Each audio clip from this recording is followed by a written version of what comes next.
कारण या सणासुदीच्या दिवसामध्ये त्या घटना घडली, त्या घरामध्ये काय अवस्था झाली असेल. मुंबईला जाताना बहिणीला भाव सांगून गेला, ताई येतो ग, आपण गणपती सण मोठ्या थाटामध्ये साजरा करूया.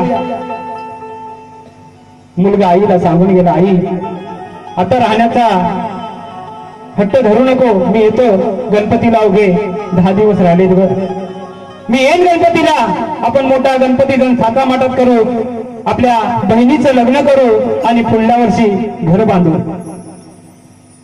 नवरा बायकोला सांगून गेला, येतो ग, या चिमुरड्यांचा सांभाळ कर, घरावरती लक्ष ठेव, काळजी घे. शेवटचा निरोप देऊन सर्व निघून गेले. एसटीची बेल वाजली, प्रवास सुरू झाला. महाडपर्यंत येताना कोणाच्याही मनामध्ये नव्हतं, कोणाच्याही ध्यानामध्ये नव्हतं, कोणाच्याही स्वप्नामध्ये नव्हतं. आणि अचानक त्या महापुरामध्ये 2 एसट्याने अनेक वाहने वाहून गेली. त्याप्रमाणे अनेकांची स्वप्न त्या पुरामध्ये विलीन झाली. आणि अशा या स्वरूपातून ही घडलेली दुर्घटना पाहताना खरोखरच सकाळी टीव्ही लावतात आपल्या लक्षात आलं की अशी दुर्घटना घडली, महाभयंकर, अशी होणे नाही. म्हणून ईश्वराचरणी मी प्रार्थना करेन की या मृत आत्म्यांना ईश्वरा शांती दे आणि अशी दुर्घटना पुन्हा या महाराष्ट्रामध्ये घडू नये अशी गणपती रायाच्या चरणी मी प्रार्थना करेन. आणि या भावपूर्ण श्रद्धांजलीसाठी आपण या ठिकाणी शांततेने पाहाल आणि पुढील कार्यक्रमाला सहकार्य कराल ही विनंती आहे माझ्या गाववासियांना, सर्व माझ्या रसिक बांधवांना. लक्ष असू द्या. धन्यवाद.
त्या महाभयंकर रात्री महाडच्या सावित्रीमध्ये दुर्घटना घडली आणि ती जीवघेणी घटना पाहून अवघ्या महाराष्ट्रावर कशी शोक कराही आली.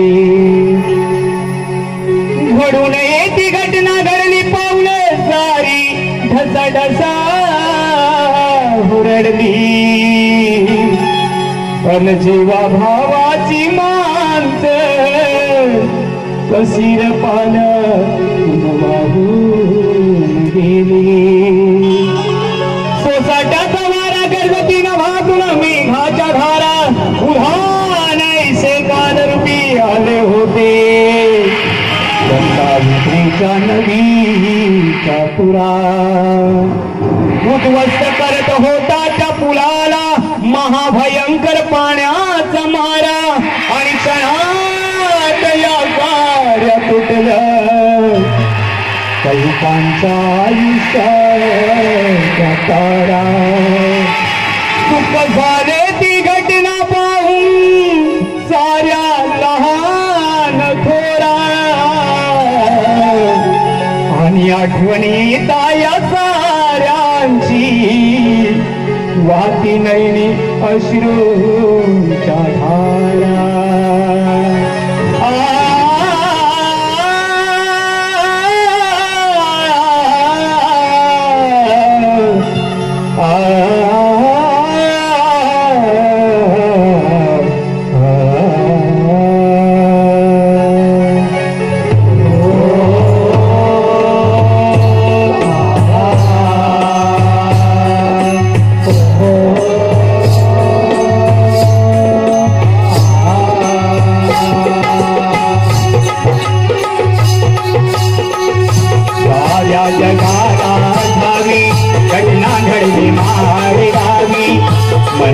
दुःखाची घोर लावी व्यथाही कुणाला सांगावी विपरीत कसे घडले दुःखाचे हे डोंगर कोसळले दुःखाचे हे डोंगर कोसळले दुःखाचे डोंगर कोसळले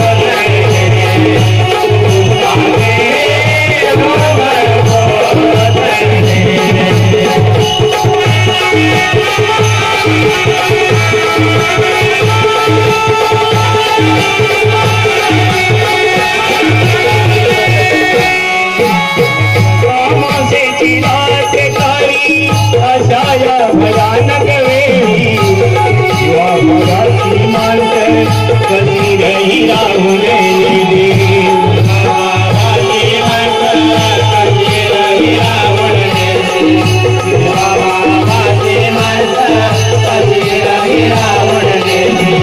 कशी नाही दयाई आली मरणाचे तापडी अनेक वाहने माणसे पाण्यातून वाहून गेली वाहने माणसे पाण्यातून वाहून गेली अनेक वाहने माणसे पाण्यातून वाहून गेली आले काळाचे उदाहरण निधीचे विधान पुन्हा नाही कसे कळले दुःखाचे हे डोंगर कोसळले दुःखाचे हे डोंगर कोसळले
प्रार्थना ही देवा चरणा तेरा भोजांच्या प्रार्थना हे देवा चरणा शांतीला भोजांच्या प्रार्थना ही देवा चरणा विसराव तयाना आठवणी येती पुन्हा कशी झाली सारी हृदयना काय झाला होता पुन्हा झाले सारी हृदयना काय झाला होता पुन्हा कशी झाली सारी हृदयना काय झाला होता पुन्हा अजूनही वाटले वाटले अजूनही वाटले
प्रेक्षक धन्यवाद. आपण या ठिकाणी श्रद्धांजली घेत तुम्हा सर्वांच्या साक्षीनं त्या मृत आत्म्यांना त्या वाहून गेलेल्या सर्व व्यक्तींना आपण समर्पित केलेला आहे. आणि या ठिकाणी येणारे